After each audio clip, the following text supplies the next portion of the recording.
Welcome back to the Deep Dive, your essential shortcut to the numbers that matter. Hello. We are jumping straight into a forensic analysis of Imperial Petroleum's Q3 2025 earnings call. Ticker is IMPP. And this one is a real puzzle. It really is. Our mission for this deep dive is to figure out why a company that delivered an absolute monster of a quarter saw its stock price, slide nearly 5% right after. It's the perfect setup. When you see stunning profits but a negative market reaction, it tells you the street isn't looking at the income statement. Right. They're looking ahead. They're focused on the capital structure, on forward-looking risk. So for you, the listener, we need to reconcile that beat with the decline. We need to understand the narrative the market is buying into. Okay, let's start with the results snapshot, because these headlines are, well, they're genuinely shocking. They are. IMPP reported GAAP basic earnings per share of 30 cents.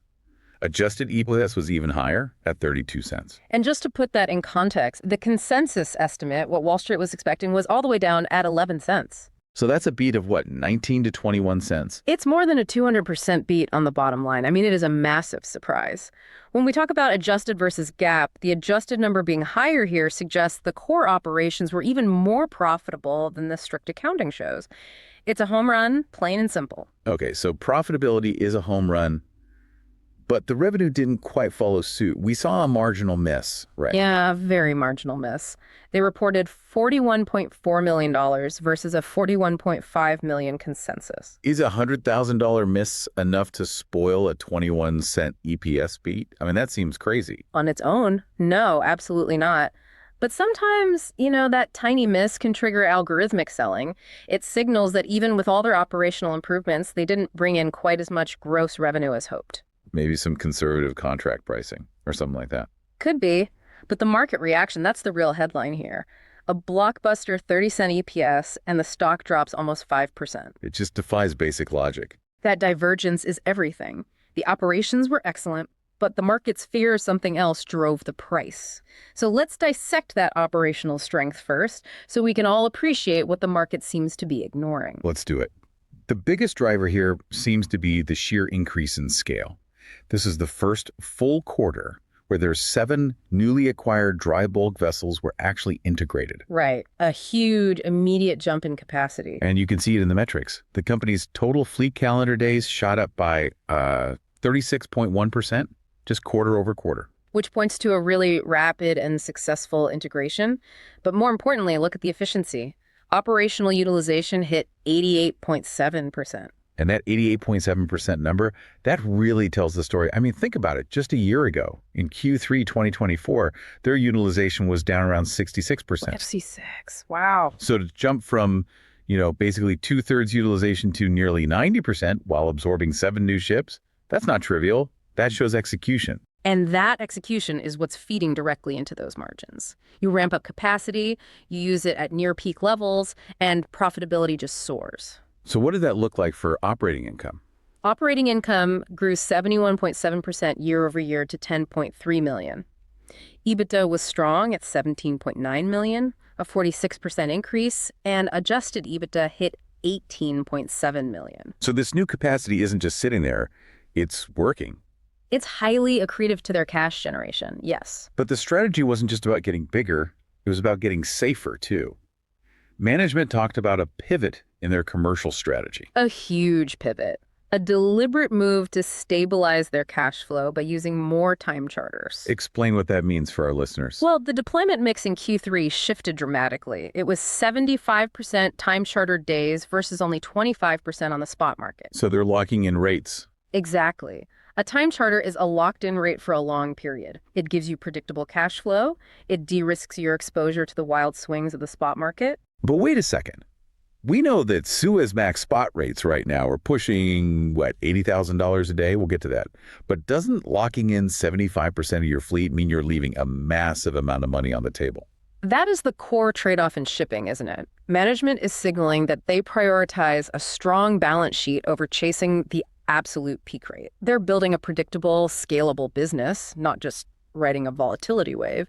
They gave numbers for that strategy, right? The time charter equivalent, or TCE? They did. For Q3, it was close to $23,000 a day for the tanker fleet and about $12,000 for the dry bulk fleet. Which are solid, predictable baselines. They are, and the market should, in theory, value that predictability.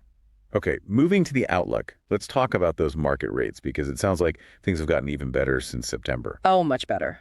What's truly jaw-dropping is the velocity of the rate increases for the big tankers. They said Suezmax rates ended Q3 at around a strong $55,000 a day. Strong, but not crazy. Right.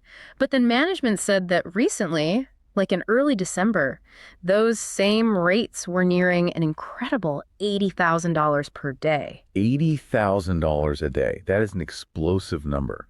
So even if only 25% of their tanker fleet is exposed to that, that's just immense cash flow for Q4. Exactly. And the dry bulk sector, where they just expanded, also saw big improvements. Supermax rates climbed from 10 to 16,000 a day, Kamsarmax from 12 to 15,000. And what's driving that? Management pointed to stronger global iron flows and a notable increase in Chinese commodity demand. So solid fundamental support there. So you connect this massive earnings potential to their balance sheet, and you find their most unique strength. Zero debt. Zero debt. It's so rare in shipping, especially for a company growing this fast, that they're totally unencumbered. At the end of Q3, they had $99.3 million in cash, but crucially, they updated that number. What is it now? Their current cash position is approximately $172 million. $172 million in cash, zero debt, and spot rates at $80,000 a day. I mean, that is the ultimate war chest. And it fuels their growth agenda, which is already set. They said the fleet is headed soon to 22 ships. They've already contracted to acquire 3 more Japanese-built dry bulk carriers. And when do those come online? Deliveries are spread out between the first quarter of 2026 and August 2026. Which brings us right back to our core tension. A huge beat, debt-free, strong market, massive cash position. So why the sell-off? Let's finally get into dilution. The sell-off is almost entirely because of the recent equity financing. On December 1st, they closed a $60 million registered direct equity offering. And this is where we have to slow down. That offering was priced at $6.30 per share. Now, the goal is good funding future growth without debt, but the immediate effect is negative. Very negative for existing shareholders. This new supply of shares hits the market and it creates instant dilution.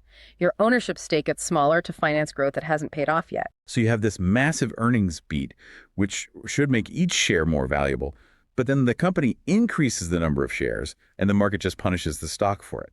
Exactly. That 4.9% decline is the market pricing in that dilution right now, and it's completely overriding the fantastic Q3 results. Investors are saying we love the cash flow, but we hate the new shares. Okay, so beyond dilution, management also flagged some real, quantifiable risks for 2026. First up, dry docking. Right, dry docking is unavoidable maintenance, but they said 2026 will be heavy. They're planning to dry dock 12 vessels. 12. That's a huge portion of the fleet. It is.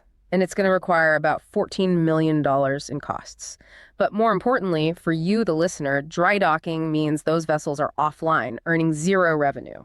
So that beautiful 88.7% utilization rate is going to take a big hit. A guaranteed hit. And that's not the only capital commitment. They still have a $52 million CapEx commitment for those 3 new dry bulk vessels coming in 2026. So you take their $172 million in cash, and you immediately see that $66 million, 14 for dry docking, and 52 for new builds is already spoken for. There was a heavy cash deployment phase. A very heavy one. And then there are the geopolitical risks they mentioned. Yes, they're balancing the optimism with some real threats. They mentioned friction between the U.S. and Venezuela impacting trade routes. But the biggest structural risk is what happens if the Russia-Ukraine conflict ends or if the Suez Canal fully opens. Why is the Suez Canal fully opening a risk? That sounds like a good thing. Counterintuitively, it's a huge risk for rates. If the canal fully reopens, global trade routes get much shorter. Shorter journeys mean the global fleet suddenly becomes way more efficient. You need fewer ships to carry the same amount of cargo. Precisely. That effective increase in vessel supply would just crush rates. That $80,000 spot market could collapse overnight. So their whole bull case is sort of betting on continued disruption. Which is a huge caveat. Okay, so all this volatility, this uncertainty, it was priced in, right? The options market was expecting a big move. A huge move. The implied earnings move was around plus or minus 19%. The market is just fixated on the dilution and the 2026 spending, not the current cash flow. Right. The stock is being priced on the 630 dilution and future costs. not on the $80,000 a day spot rates. That's the disconnect. Okay. And now for the segment where we put on our most outrageous hedge fund analyst hat. Remember, this is purely for entertainment. This is not financial advice. We're looking for a trade that acknowledges this near-term pressure, but capitalizes on that massive underlying earnings power. Given this whole scenario, this coiled spring of cash flow held down by a dilution anchor and future costs, you have to be surgical. The trade is basically a bet on delayed gratification. I'm calling it the 2012 fixed dry dock clearance switch. I like it. First, you admit the dilution is going to keep the stock muted for a while, so to profit from that, you could do a near-term synthetic short. So that's buying a short-dated at-the-money put option and selling a short-dated at-the-money call. You're betting on the stock just drifting sideways or down. That covers the dilution overhang. But the real leverage, the real money, comes from pairing that with massive upside. So at the same time, you buy long-term, out-of-the-money calls expiring, say, mid-2026. Maybe August 2026 calls with a 750 spike. That's the wedge. Right. The core idea is that the market is just mispricing that $172 million in cash against the soaring rates. The stock stays stuck until one of two things happens. Either they successfully get through a big chunk of that dry docking, proving they can handle it, or the Q1 or Q2 earnings next year confirm these $80,000 a day rates are holding up. And once that dry docking uncertainty is clarified, the pressure from the dilution lifts, the fundamentals, debt-free growth, massive cash flow, that becomes the only story. And that could trigger a sudden, sharp repricing that sends the stock flying, making those long-dated calls extremely valuable, sometime in mid-2026. So to bring this all full circle, Imperial Petroleum delivered exceptional Q3 results. A massive EPS beat, debt-free, focused on scalable growth. Yet the market is completely fixated on punishing the recent $60 million dilution and worrying about the heavy spending schedule for 2026. It's a fascinating scenario. Operational excellence is clashing directly with capital structure pressure. It forces you to decide which time horizon you care about more, this quarter's profits or next year's share count. So we'll leave you with this final provocative thought. Given the strong shipping cycle and the company's $172 million cash cushion for debt-free growth, is the current stock price reacting appropriately to the immediate dilution? Or is it fundamentally mispricing a company that is expertly positioned to generate just unprecedented operating cash flow throughout 2026? That's the decision you have to make. And remember, nothing we discuss here, especially not that option strategy, is investment advice. Please, do your own research, talk to a professional, and understand that this is an extremely volatile space. We'll catch you next time for the next deep dive into the numbers that matter.